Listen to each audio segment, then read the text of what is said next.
Bienvenue sur le service public libre, vous êtes sur le champ, l'émission qui participe à la reprise du pouvoir. Et aujourd'hui, j'ai le plaisir d'accueillir Alexis, ancien camarade Gilets jaunes constituant. Salut Alexis. Salut Elias. Ça va? Ouais, moi ça va. Ouais, Venu à vélo, ouais. sans la pluie, donc pour l'instant c'est cool. Malgré la petite baisse au niveau des cryptos. Je fais un petit spoil pour l'émission. Ah Bah là, on verra à la fin de l'émission On verra à la fin de l'émission. si j'ai gagné ou si j'ai perdu. Ouais. Alors, bon, Alexis, est-ce que tu peux te présenter déjà pour les spectateurs qui ne te connaissent pas? J'ai fait partie des Gilets jaunes constituants quasi au début.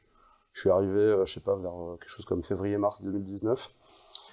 J'avais rejoint les constituants parce que, d'une part, j'étais tombé sur une camarade, une amie commune qui m'a présenté, et parce que j'estimais que c'était le bon mode opératoire, c'était la chose qu'il fallait faire. Et voilà, c'est un peu dommage qu'on n'ait pas été suivi sur cette façon de faire, parce que, comment dire, on aurait dû être 2000 devant BFM H24 normalement si les Français avaient été sérieux, si les Gilets jaunes avaient été sérieux. 2000 devant BFM, 2000 devant le ministère de la Santé, 2000 partout. Enfin voilà, c'est... Devant les lieux de pouvoir. Devant les lieux de pouvoir, ouais. De ce mode opératoire en fait dont tu parles. Ouais, pour moi c'était le bon mode opératoire et je ne comprends pas pourquoi ça n'a pas pris, pourquoi on n'a pas été plus suivi physiquement quoi. Et parce que aussi c'était en semaine. Les opérations des jeunes constituantes étaient en semaine, pendant les heures de bureau, justement quand c'était ouvert. Ouais. À la différence du samedi, en fait, le samedi, la plupart des lieux de pouvoir sont fermés. À part les médias qui sont ouverts 24 heures sur 24, quasiment. Ouais, mais on les a fait les samedis, les médias aussi. C'était pas... Ouais, c'est moins bien. Ouais. Enfin voilà, moi, en gros, j'ai une formation de philosophe à la base. Je m'intéresse particulièrement aux questions d'économie, aussi aux questions religieuses, aux questions historiques. Enfin voilà, je suis assez ouvert et assez éclectique. Mais ça, c'est lié à ma formation de départ. La philo, ça ouvre un peu sur tous les domaines. Et ça permet juste de les penser de façon rationnelle et d'essayer éventuellement de les critiquer aussi. Ouais. C'est ce que Marx a fait, par exemple. Marx est philosophe de formation, mais il a fait de l'économie son fer de lance parce qu'il estimait que c'était le truc dont il fallait s'occuper à l'époque. Et je crois qu'aujourd'hui, aujourd'hui encore, et surtout l'année qui vient, ça va devenir de plus en plus important. Ouais, on va en parler justement. Ouais.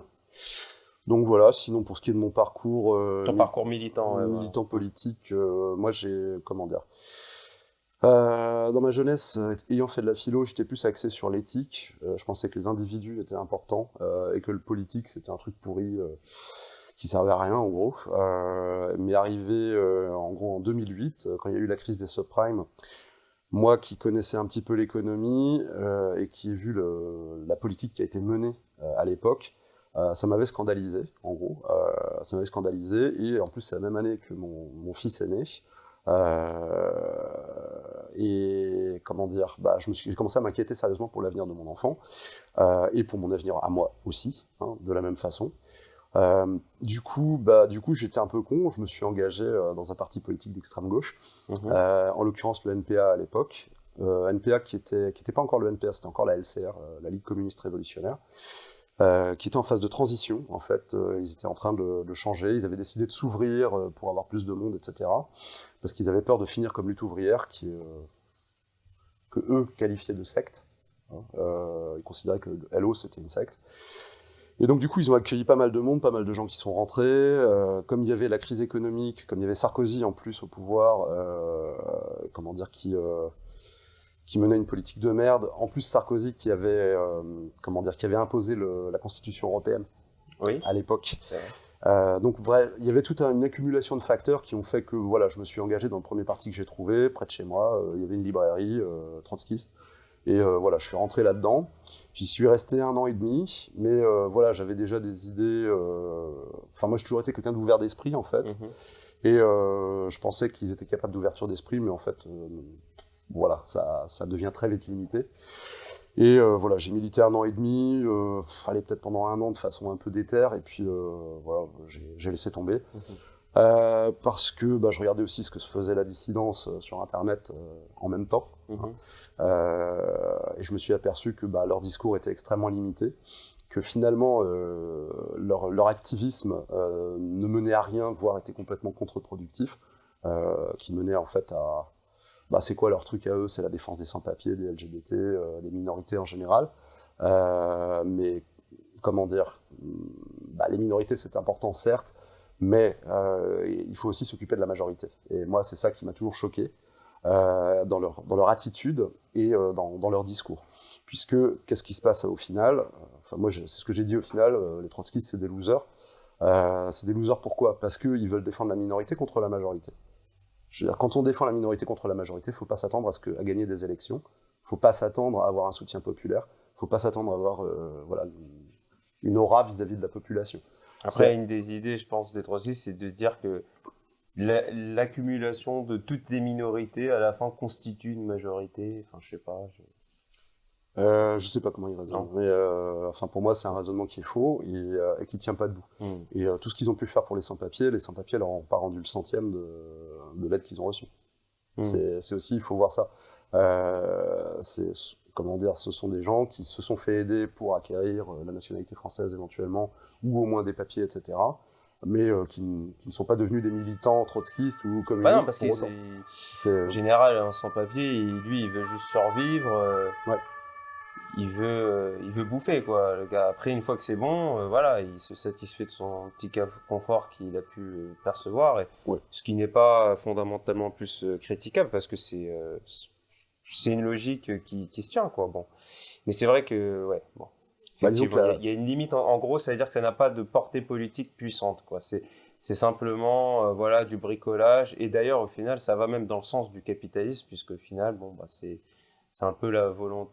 Déjà, obtenir des papiers, c'est admettre que les gens ont besoin de papiers, donc c'est admettre la logique administrative, donc c'est admettre aussi l'État. C'est admettre aussi le dumping social, c'est-à-dire le fait de tirer les salaires à la baisse, du fait qu'il y a une population vulnérable en réalité, puisque les sans-papiers c'est une population vulnérable, qui est exploitable à merci par le grand capital, et le fait de vouloir faire venir de plus en plus de personnes de pays étrangers, en réalité, ça crée de la misère et du chômage. Et pour moi, leur logique est un échec complet, voire même une nuisance. Mais ça, on le verra par rapport aux gilets jaunes. Et du coup, après, donc la parenthèse NPA, qu'est-ce que... moi, après, j'étais voté en 2012. 2012, donc l'élection de François Hollande. Ouais, 2012. Moi, il me semble que chaque fois au premier tour, je vote UPR. Moi, d'accord. Donc t'es passé du NPA à l'UPR. J'ai pas milité chez l'UPR. Je me suis souvent posé la question d'aller militer avec eux, mais ça me paraissait compliqué. Simplement l'idée un peu Frexit. Ah oui, moi je suis pour l'émancipation européenne, de l'Union européenne. Entièrement d'accord avec leur discours sur cette question-là. Il y a aucun problème. Un peu d'associatif peut-être. Un peu, comme j'avais un gamin en bas âge, j'ai été pendant 1 an président de la crèche parentale de ce gamin. Avec des gens sympas, des bobos parisiens, mais avec une tendance un peu anarcho. Moi j'ai toujours, sur mon gilet jaune, j'ai un logo anarchie, je le garde, je reste attaché à cette idée que fondamentalement le pouvoir est mauvais. L'anarchisme c'est ça, c'est de dire que le pouvoir corrompt, il rend les gens fous en fait, il les rend vulnérables à la corruption, c'est-à-dire que dès que vous êtes en situation de pouvoir, il y a toujours des gars qui vont venir vous voir et vous demander un petit service, un petit truc, ils vont éventuellement vous rémunérer, etc. Et là il faut pas céder, il faut arriver à être courageux, ne pas céder, etc. Et ça peut être compliqué avec certaines personnes, dans certaines situations. Après, ça, c'est fondamentalement l'exercice du pouvoir, en fait, qui est en question. Ouais, tout à fait. Ça demande effectivement des valeurs, une éthique. C'est pour ça que j'ai un côté un peu anarcho, qui consiste à dire, non, dès que vous avez un système de domination, en fait, ce système de domination, il va avoir tendance à se renforcer lui-même, pour se défendre contre les agressions extérieures. Et en se renforçant lui-même, c'est ce qu'on voit actuellement, il devient de plus en plus totalitaire en fait. Et donc il y a besoin régulièrement, entre guillemets, d'une purge. Il y a un certain Rougeron qui dit ça, la purge ça urge. C'est-à-dire qu'à un moment donné, c'est ce qu'ont fait les Gilets jaunes, ça a été de remettre le pouvoir à sa place, de lui rappeler qu'il a aussi des responsabilités et des devoirs, et qu'il ne fait pas ce qu'il veut, quoi. Bon, je ne vais pas revenir là-dessus. Donc, pendant longtemps, moi, j'ai été dépolitisé, en gros. Enfin, je m'intéressais toujours aux questions politiques, mais pas au point de faire du militantisme. Et puis, qu'est-ce qui s'est passé? En 2017, il y a eu l'élection de Macron en France. À cette élection-là, pareil, j'ai voté UPR au premier tour, et je suis même allé jusqu'à voter Marine Le Pen pour contrer Macron au deuxième tour. Même si j'ai pas particulièrement d'estime pour Madame Le Pen. Hein. Et vu comme... C'était un vote contestataire. Voilà, c'était un vote vraiment d'opposition. Comme beaucoup. Hein, ouais, vraiment d'opposition. Et encore, à l'époque, il y avait Philippot dans le RN. Philippot qui était numéro 2 et qui avait une tendance assez sociale, assez, voilà, qui me paraissait assez correcte. Et je me disais, bon, s'il arrive à manager la poissonnière, là, ça devrait bien se passer. Oui, on la surnomme la poissonnière dans certains milieux. Et donc, voilà, Macron a été élu. Alors là, ça a été gros coup de déprime, grosse dépression. Putain, merde.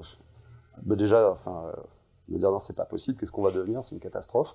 Parce que moi, je voyais le poulain d'Atali, le gars qui était passé par Rothschild, les 800 000 € de frais de bouche pendant l'année qui a précédé l'élection présidentielle, aux frais du ministère de l'économie et des finances, à l'époque, puisqu'il était ministre de l'économie et des finances. Donc aux frais du ministère pour payer des restos à toutes sortes de personnes influentes et pour pouvoir se placer pour l'élection. Quand je dis 800 000 € de frais de bouche payés par le ministère, ça veut dire payés par nous les contribuables. Parce que j'ai aussi une autre tendance, qui est une tendance gros compte droite anarcho-capitaliste, qui consiste à dire mes impôts ne doivent pas servir à payer les restos de tel ou tel ministre, ou voire même de tel ou tel milliardaire, parce que finalement il invite à des milliardaires, voilà. Enfin, pourquoi est-ce que moi je paierais le resto à des milliardaires? Vous voyez, ça c'est un côté très énervant. Donc moi j'étais déprimé, Macron est élu en mai, grosse déprime, je me dis merde, qu'est-ce qu'on va devenir, la France est foutue, voilà le truc complètement... on est beaucoup à avoir déprimé après l'élection de Macron. Ouais, je crois qu'on était... Moi j'envisageais sérieusement l'exil. Ouais, il y avait cette idée-là. Et puis, par hasard, en fait, pendant l'été, en discutant avec un copain et avec mon frangin, on me parle de Bitcoin. On me dit, tiens, le Bitcoin, il a monté là pendant l'été, machin et tout. Et je me dis, ouais, finalement, s'il n'y a que le fric qui compte dans ce bas monde, je vais voir, je vais essayer. Et donc, je suis allé tester, j'ai découvert un petit peu les crypto-monnaies, cet univers-là, et je m'y suis intéressé, je me suis aperçu que ça me correspondait bien, parce que ça avait un côté vraiment anarchiste. Mais ça, j'expliquerai peut-être après. Et j'ai vécu ce qu'on appelle la bulle de 2017, donc il y a eu une bulle crypto, j'ai gagné un peu d'argent, bon j'en avais pas beaucoup à investir non plus au départ, hein, mais voilà, j'ai gagné un peu d'argent, j'étais content, puis ça s'est effondré, ça s'est recassé la gueule. Et redéprime, je me suis dit merde, moi qui pensais être millionnaire, non, c'est raté. Mais bon, on apprend de ses erreurs, hein, on apprend de tout ça. Et de nouveau, en gros, ça a été la bulle, ça s'est effondré en 2018, grosso modo. 2018 se passe, un peu chiant, un peu, voilà, ouais. Coupe du monde, quand même. Que faire? Ah, faut voir ça. Je suis complètement autiste par rapport à certains sujets. Le foot en fait partie. Et ah oui, on a gagné la Coupe du Monde. On a gagné la Coupe du Monde, on l'oublie trop souvent.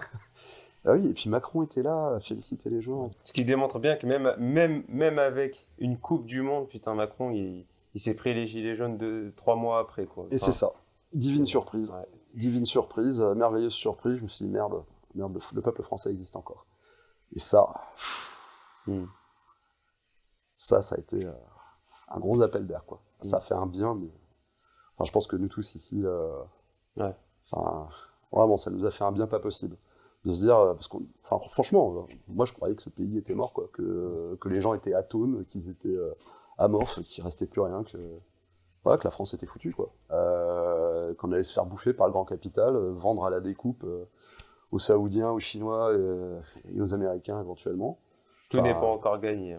Les Gilets jaunes, ça a été une merveilleuse expérience. Voilà. Ça a été une merveilleuse expérience. Autour de l'espoir et voilà, on s'est retrouvés. Et l'expérience humaine. de rencontres. On s'est retrouvés en tant que peuple, et on s'est retrouvés en tant que peuple combattant, fier, valide, quoi. Et vraiment, moi, ça m'a épaté, quoi. Ça nous a tous remonté le moral. Je pense qu'on était tous aussi beaucoup dans des coins perdus, les uns plus ou moins paumés, un peu partout en France, un peu éparpillés. Et puis, je sais pas comment ça se fait, mais ça a pris, quoi. Ça a fonctionné. Très bien. Donc du coup, après Gilets jaunes, constituant.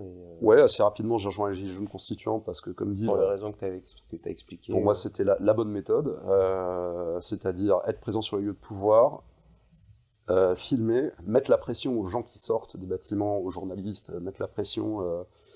aux députés, sénateurs, fonctionnaires des ministères, etc. Les gens des cercles d'influence, dîner du siècle. Oui, il y avait aussi le dîner du siècle. Oui. Alors ça, par contre, j'y allais pas beaucoup parce que j'étais pas dispo sur ce jour-là. Mais histoire de montrer qu'on était là partout. Moi, c'est toujours mon idée. Si les Gilets jaunes reviennent, qu'ils ne fassent plus jamais de manif, mais qu'ils soient partout, tout le temps. Il faut être partout, tout le temps.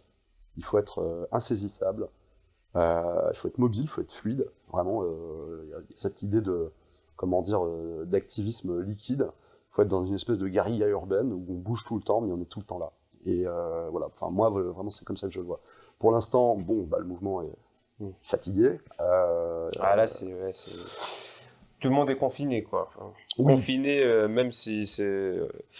à l'heure actuelle, je précise que nous ne sommes pas encore confinés, mais que nous le serons peut-être au moment où cette vidéo va sortir. Mais en tout cas, les esprits sont confinés. Il y a un confinement mental, psychologique, c'est surtout ça que je voulais dire. Et du coup, effectivement, alors on est quand même dans une période, pour revenir au sujet dont tu vas nous parler, où justement il y a cet outil qui est la crypto-monnaie, et qui a absolument aujourd'hui le vent en poupe. On va dire que c'est absolument mainstream. Moi, ça faisait longtemps que j'en entendais parler, mais j'ai jamais voulu trop non plus m'intéresser au sujet pour investir ou quoi que ce soit. Déjà, j'avais pas de sous pour investir. Mais c'est vrai que quand maintenant, toi et puis un certain nombre d'autres personnes m'ont expliqué un petit peu comment ça fonctionnait, etc., on trouve qu'effectivement, c'est intéressant. Donc, du coup, on va pouvoir en parler. Donc vas-y, alors explique-nous en quoi, ce qui nous intéresse en plus ici, c'est la reprise du pouvoir. On est dans l'émission sur le champ, donc en quoi la crypto peut être un outil au service de la prise du pouvoir ou d'une reprise du pouvoir, et on va peut-être aussi définir quelle serait cette prise de pouvoir. Alors moi, je voudrais rappeler 2-3 prérequis d'abord. Ce que disait Lénine, c'est la politique, c'est la continuation de la guerre avec d'autres moyens. Et ce que dit le proverbe, c'est que l'argent, c'est le nerf de la guerre. Donc, si on veut faire de la politique, on est obligé de passer par cette case, que beaucoup considèrent comme étant une case sale, qui est la case argent, la case monétaire. Donc il faut avoir de l'argent, pourquoi ? Pour coller des affiches. Aujourd'hui, vous avez même en France la possibilité d'acheter des manifestants, c'est-à-dire d'embaucher les gens pour bosser, des étudiants notamment, pour aller manifester, et vous pouvez en payer, je sais pas combien... je ne sais pas combien ça coûte, mais l'idée c'est ça. C'est que si vous voulez faire nombre, si vous voulez avoir de la visibilité, si vous voulez éventuellement passer dans certains médias, il faut aussi en imposer financièrement. À un moment donné, il y a aussi cette idée-là. Par ailleurs, il faut vivre, il faut manger. On a beau être des militants politiques, nous avons besoin aussi d'exister. Physiquement, nous ne sommes pas des êtres abstraits derrière un écran, on est des êtres vivants, on a besoin de se loger, de se nourrir, de s'habiller, etc. On a besoin de vivre, et pour vivre, il faut gagner de l'argent. Dans le système dans lequel on est, après on peut refaire le monde et se dire qu'on peut vivre dans une utopie, mais non. Le monde réel dans lequel on se trouve, c'est un monde où les gens ont besoin d'argent, et c'est un monde aussi où on a une crise économique qui est en train de se profiler, qui est en train de venir, du fait des confinements en France notamment, mais c'est un problème qu'on retrouve un petit peu partout, et je ne vais pas rentrer dans le détail de la problématique économique, mais ce qui apparaît non seulement à moi, mais même à des acteurs financiers, entre guillemets, de haut niveau, qu'on pourrait considérer comme nos ennemis, c'est que la crypto-monnaie est une solution, en fait, de sortie de crise, d'une certaine manière, ou d'aggravation de la crise, je ne sais pas. Mais l'idée pour eux, c'est ça, c'est qu'ils vont se tourner vers quelque chose de nouveau, qui est incarné par les nouvelles technologies, par la technologie en général. Et c'est ce que beaucoup disent, c'est que la bulle qu'on a sur les cryptos, c'est l'équivalent de la bulle Internet en 2000. C'est-à-dire qu'il y a une valorisation de ce domaine-là, qui est un domaine hautement technologique. Et cette valorisation-là, nous pouvons en profiter. C'est ça l'idée. Dans un système économique où nous pouvons en profiter, je vais juste faire une parenthèse. Quand je dis ça, c'est ceux qui ont encore de l'épargne et qui ont encore la capacité de faire de l'épargne en France. Bien évidemment, on l'a dit dans le cadre du comité d'annulation de la dette avec les constituants, à l'heure actuelle, 16 millions de comptes en banque sont à découvert le 15 du mois. Donc il y a beaucoup de gens qui déjà sont dans la mouise. Mais ce qu'il faut comprendre, c'est que cette année-là, rien que du fait des confinements, etc., on a 1 million de personnes en plus qui ont basculé dans la pauvreté cette année. Et si on continue sur cette lancée-là, avec le système économique qu'on a, avec les politiciens qu'on a, avec les politiques d'empêchement de l'économie de tourner, il y en a d'autres qui vont passer dans la pauvreté, qui vont y basculer. Et moi, ce que je voudrais juste dire, et je m'adresse là plutôt à la classe moyenne, c'est que tout le monde va être déclassé, tout le monde va y perdre. Et dans ce contexte, il faut trouver des moyens de se protéger et de réagir. Voilà. De se protéger, même si on a 100 € d'épargne, même si on en a 300, mettre un peu de sous dans la crypto, sachant que cette crypto va se valoriser dans le temps. Elle va pas se valoriser pour l'éternité. Ça aussi, il faut bien comprendre. On est quand même dans un phénomène de bulle, c'est-à-dire ça monte, mais après ça va redescendre. Ça monte beaucoup, mais ça va redescendre beaucoup aussi. L'idée, c'est de profiter de la montée. Voilà, pour multiplier son épargne ou une partie de son épargne, pas forcément tout, pour multiplier une partie de son épargne par 2 ou par 3. Voilà, c'est juste ça le projet. Et pour pouvoir, de ce fait, avoir un peu plus de trésorerie, moi je pense aux artisans commerçants, je pense aux gens qui sont paralysés par la politique de blocage, tous ceux qui sont considérés soi-disant comme non essentiels, déjà rien que ce terme est absolument immonde, que ces gens-là puissent éventuellement se protéger un petit peu financièrement, contre les problèmes qui viennent, parce que faut bien comprendre qu'on a véritablement aujourd'hui un État qui nous fait la guerre, quoi.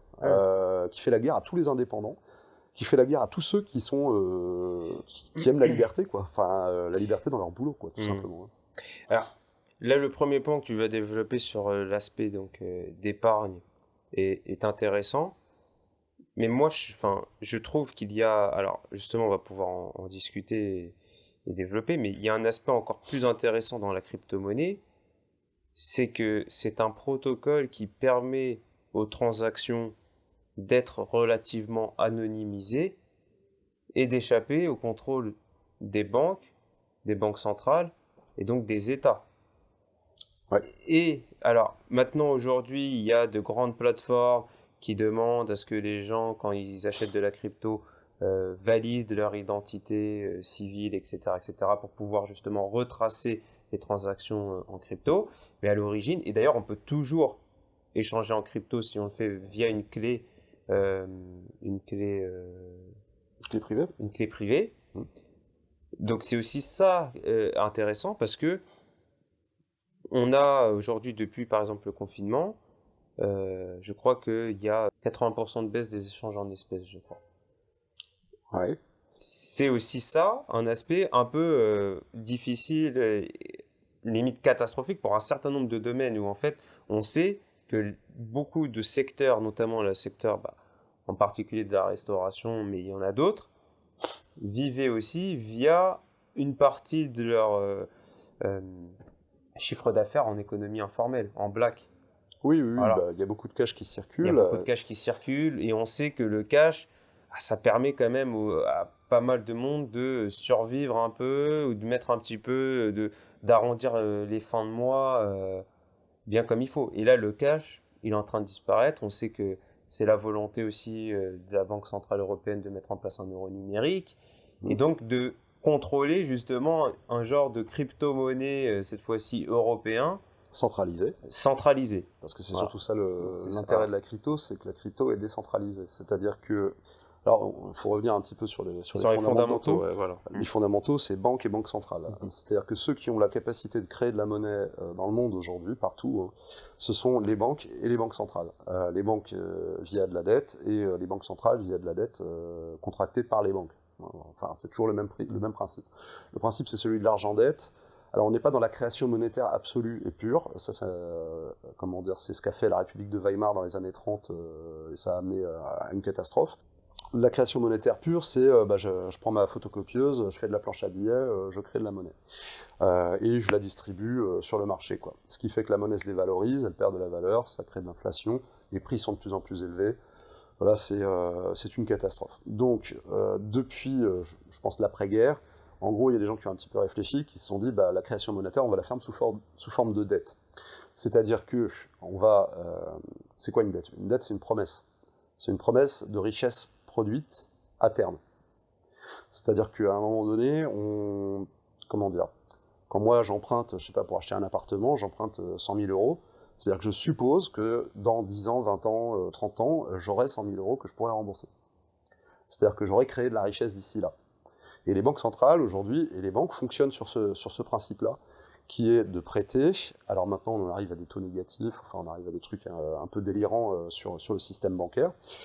Mais ce qu'il faut comprendre, c'est que celui qui crée la monnaie, c'est celui qui a le pouvoir. C'est-à-dire, c'est celui qui dit « je te prête à toi, mais pas à toi ». Donc, si un État, par exemple, la France, admettons, avait demain un président gilet jaune, admettons, la Banque centrale dirait « ah bah non, toi, on ne te prête plus ». Et donc, il y a une espèce de chantage, en fait, qui est exercé par les banques centrales, un chantage qui est exercé par les banques sur le politique, et donc sur nous, parce que nous sommes des citoyens, entre guillemets, tributaires des lois décidées par le politique. Le principe de la crypto-monnaie a pris ça à contre-pied, en disant, eh ben non, nous, on va créer notre propre monnaie, nous, le peuple, on va créer notre propre monnaie, et on va le faire de façon numérique, parce que c'est un truc de geek au départ, un truc de technicien, hein, vraiment. On va faire notre propre monnaie, et on va le faire de façon décentralisée, c'est-à-dire qu'il n'y aura pas un acteur qui va décider de créer de la monnaie ou pas. C'est les citoyens de la bulle crypto, si je puis dire, les citoyens de la sphère crypto, qui décident ensemble, on crée tant de monnaie en fonction de la demande des uns et des autres. D'accord ? Donc l'idée est complètement différente. On n'a plus de banque centrale, on n'a plus de banquier qui fait du chantage, on a le peuple qui s'émancipe financièrement, tout simplement. Ça, c'est le principe, je dirais, un peu utopique du Bitcoin. Et il faut comprendre que la technologie développe des solutions, parce que bien sûr, il y a l'État qui vient essayer de grappiller son truc, il y a les banques commerciales qui essayent d'obtenir quelque chose, etc. Mais en fait, la technologie permet de contrer à chaque fois tous ces trucs-là. Et c'est ça qu'il faut voir. C'est que, moi, c'est une réflexion que j'avais beaucoup eue dans les dernières années, déjà avant les Gilets jaunes, c'était de me dire s'il y avait une révolution qui allait se faire, cette révolution, elle serait faite par la technologie. Et que, parce que aujourd'hui, tout est technologique, en fait. Le politique fonctionne à la tech, le CAC 40 fonctionne à la tech. C'est un peu le projet du Grand Reset, ça. C'est la quatrième révolution industrielle, technologique, au service... Oui, c'est le projet du Grand Reset. National. Mais ce qu'il faut voir, c'est que, si toi, le peuple, tu t'appropries la technologie, si toi, le peuple, tu arrives à contrer les technologies développées par l'élite, là, il y a un vrai rapport de force qui s'instaure et il y a des choses intéressantes. Et c'est pas étonnant si aujourd'hui les investisseurs institutionnels commencent à acheter de la crypto. C'est-à-dire qu'ils ne font pas pression sur les États pour qu'il y ait des lois pour empêcher les cryptos d'exister. Ils savent que c'est pas possible. Ils savent que ça ne marchera pas. Pourquoi ? Parce que c'est un système mondialisé. En fait, ils se sont fait baiser par leur propre création. Tu penses que c'est leur création, la crypto ? Non. La mondialisation, c'est leur création. C'est la mondialisation, le mondialisme, c'est ça qu'ils ont voulu. Eh bien, les citoyens se le sont appropriés partout sur la planète. C'est ça qui est assez intéressant. Alors, je dis pas que c'est gagné. Je suis pas un crypto hyper optimiste et à me dire que oui, on va niquer les États, on va avoir les banques centrales, etc. Enfin, non, c'est pas ça. C'est simplement qu'à un moment donné, c'est une poche de résistance, en fait, qui existe, parmi beaucoup d'autres. Ça peut être ensuite, il peut y avoir des hackers, il peut y avoir des Julian Assange, il peut y avoir des gilets jaunes activistes sur les lieux de pouvoir. Enfin, moi, ce que je dis simplement, c'est qu'à un moment donné, il faut multiplier les poches de résistance. Et parmi ces poches de résistance, il y en a une qui est financière. Il y en a une qui peut permettre de gagner un petit peu d'argent pour les gens qui commencent à voir un horizon difficile, là. Pour sécuriser, en fait, entre guillemets, leur épargne, d'une certaine manière. Et pour financer du militantisme. Et pour financer de l'action politique. Alors après, bon, on voit bien que sur cet aspect-là, si des grands groupes, là, on a entendu aujourd'hui la nouvelle que BlackRock allait se mettre à acheter du Bitcoin, si ces gros fonds d'investissement, ces grosses banques, etc., commencent à peser en Bitcoin, sachant que si le prix monte, l'intérêt du citoyen lambda, ça va être à un moment donné de se dire, bon, bah, j'ai fait suffisamment, je peux vendre, je récupère mes euros, et donc, quelque part, pas mal de monde va sortir du Bitcoin, et on va avoir une part du Bitcoin de plus en plus importante qui va appartenir à ces institutionnels. Et en fait, après, ils auront un moyen de pression assez gigantesque, on va dire, sur le marché Bitcoin et crypto en général. Donc, est-ce que là aussi, il n'y a pas, entre guillemets, un danger, quoi? Alors, à mon avis, oui, il y a ce danger-là, si, comme toujours, si les citoyens se laissent faire. C'est-à-dire qu'à un moment donné, admettons que demain BlackRock réussisse à racheter tous les bitcoins. Soyons fous. Bon, déjà, à l'heure actuelle, l'ensemble des bitcoins de la planète, c'est quand même une grosse somme. Je crois que ça représente 700 milliards. 700 milliards de dollars. Alors BlackRock... Je demande à la régie de confirmer. Donc admettons que BlackRock arrive à racheter, parce que BlackRock a, je crois, pour quelque chose comme 2000 milliards d'actifs en gestion, plus. 7000 milliards. 7000 milliards. Ouais, voilà. 7000 milliards de dollars. Donc ils auraient moyen éventuellement. Ils auraient moyen effectivement de racheter toute la crypto, s'ils le veulent. Le problème, c'est qu'il faut qu'ils le veuillent. Déjà d'une part. Il faut qu'ils le veuillent, il faut que les gens qui ont de la crypto veuillent vendre. Oui, aussi. C'est-à-dire que, voilà. C'est peut-être une question de prix, au final. Et sachant que le prix monte, il y a peut-être un certain nombre de gens qui vont se dire, bon, bah, moi, les 3-4 bitcoins que j'avais achetés quand ça valait 100 € l'unité, bon, bah, maintenant, je vais les vendre. Et donc, beaucoup de gens vont désinvestir, en fait, du bitcoin parce que ça sera un prix suffisant pour qu'ils se disent, bon, bah, je vends. Alors que moi, ce que je trouve, c'est que l'intérêt crypto, c'est limite, une fois qu'on a de la crypto, bah, en fait, on la garde dans l'intérêt, plus que ce soit qu'une réserve de valeur, que ça soit une monnaie d'échange. Oui, à terme, c'était le projet. Voilà. Le projet, c'est de faire une monnaie alternative. C'est qu'on puisse acheter sa baguette en crypto, et donc qu'on puisse avoir des interactions et des échanges, des transactions financières qui ne puissent plus être sous le contrôle des États, des banques centrales, des banquiers en général, et qu'en fait, bah, le citoyen s'émancipe par l'outil monétaire. On peut échanger, je vais aller chez mon restaurateur, je lui échange de la crypto, du coup le restaurateur pourra acheter ses provisions en crypto, et en plus ce qui est formidable, c'est que contrairement à une monnaie papier comme l'argent liquide, où là on peut pas c'est plus difficile de la sortir du pays, avec la crypto c'est directement international. Donc si j'ai envie d'acheter au Japon des produits, etc., je peux les acheter. Si j'ai envie d'acheter des légumes, et ben, si le maraîcher du coin accepte les cryptos, il peut les acheter. Et là, pour le coup, on est vraiment dans un système anarchiste. Oui, totalement. Voilà. Donc moi, ça serait plutôt ça, ce que j'ai envie de dire aux gens, c'est ne vendez pas vos cryptos. Après, je prends échangez-vous-les. Le temps de l'expliquer un petit peu plus, mais comment dire, il faut comprendre que le Bitcoin, c'est pas le projet du Bitcoin, c'est le projet d'autres cryptos. De remplacer le cash, tout simplement. De remplacer le cash, vous avez principalement 3 cryptos, c'est Dash, Monero, Zcash, qui sont des monnaies anonymisées et qui permettent de transférer des fonds. De la même façon que pour le cash, c'est de la main à la main. Après, c'est de téléphone portable à téléphone portable, mais voilà, c'est comme ça que ça peut fonctionner. Ou d'ordinateur à téléphone portable, ou en passant par des réseaux, etc. Bitcoin, c'est pas ça. Bitcoin, c'est la blockchain, c'est-à-dire que Bitcoin, c'est un livre de compte ouvert. Public, c'est-à-dire que absolument tout le monde peut vérifier quelles sont les transactions qui sont faites en Bitcoin de quelle adresse à quelle adresse ça va, et c'est quelque chose de parfaitement transparent en réalité. Donc pour ceux qui ont des rêves de transparence sur le plan fiscal, sur le plan voilà, de qui fait de la fraude, qui ne fraude pas, etc., Bitcoin n'est pas une monnaie de fraudeur. C'est pas une monnaie de terroriste comme certains le prétendent. C'est pas une monnaie de trafiquants de drogue ou d'armes ou de je sais pas quoi. C'est faux. C'est faux.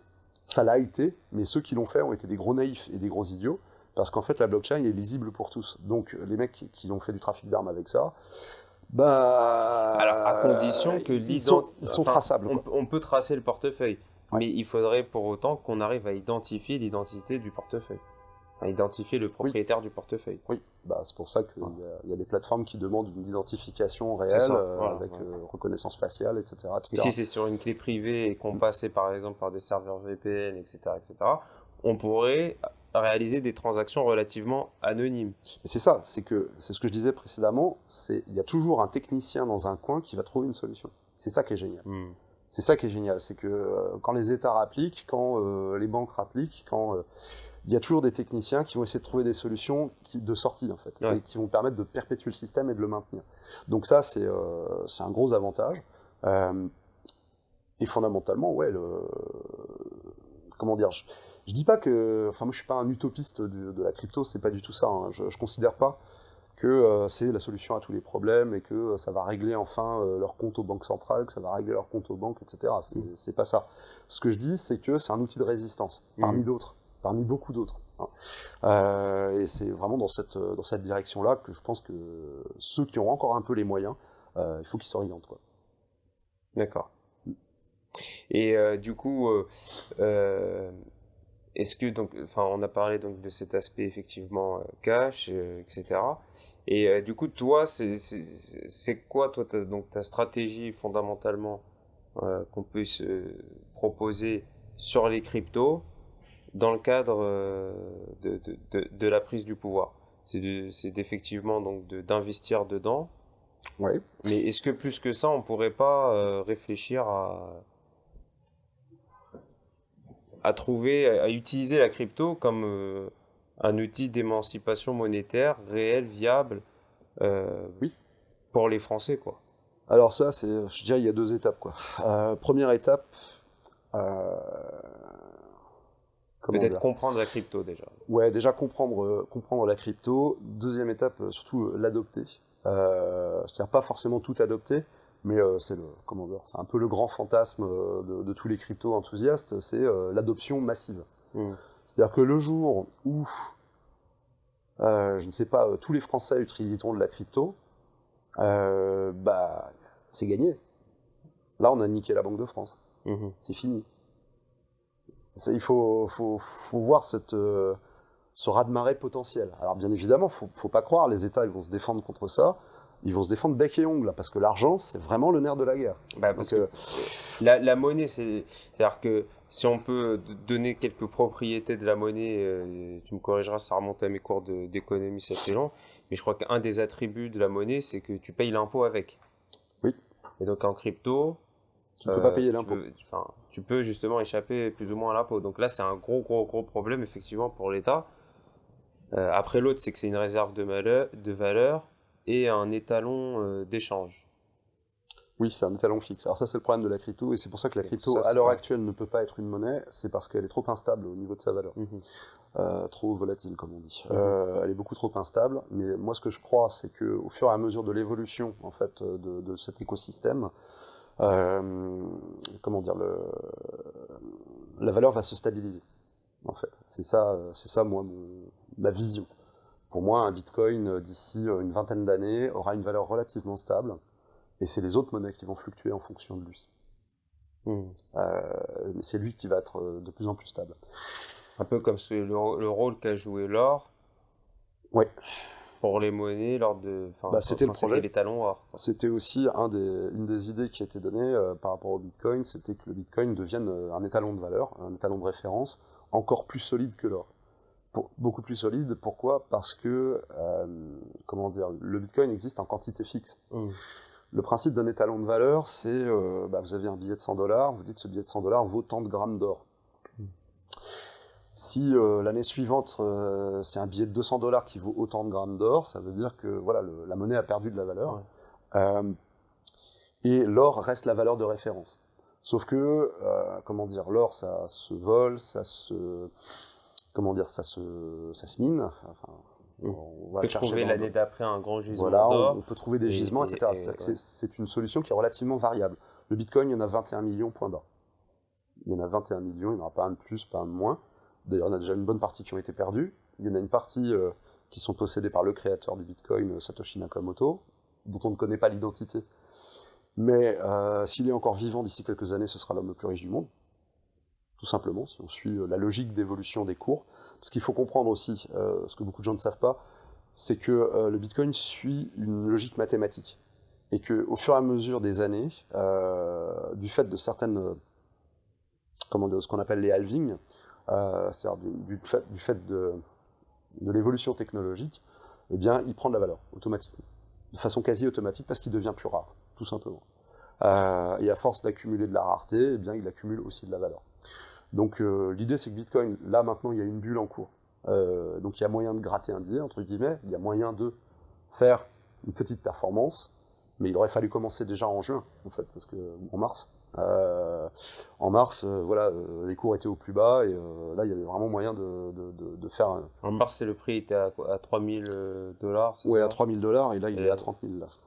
C'était fois 10 en un an, quoi. Ouais. Donc, mais moi, je le vois aussi sur le plus long terme, c'est-à-dire que comme il y a un halving tous les 4 ans, et comme sa valeur tu peux nous expliquer ce que c'est?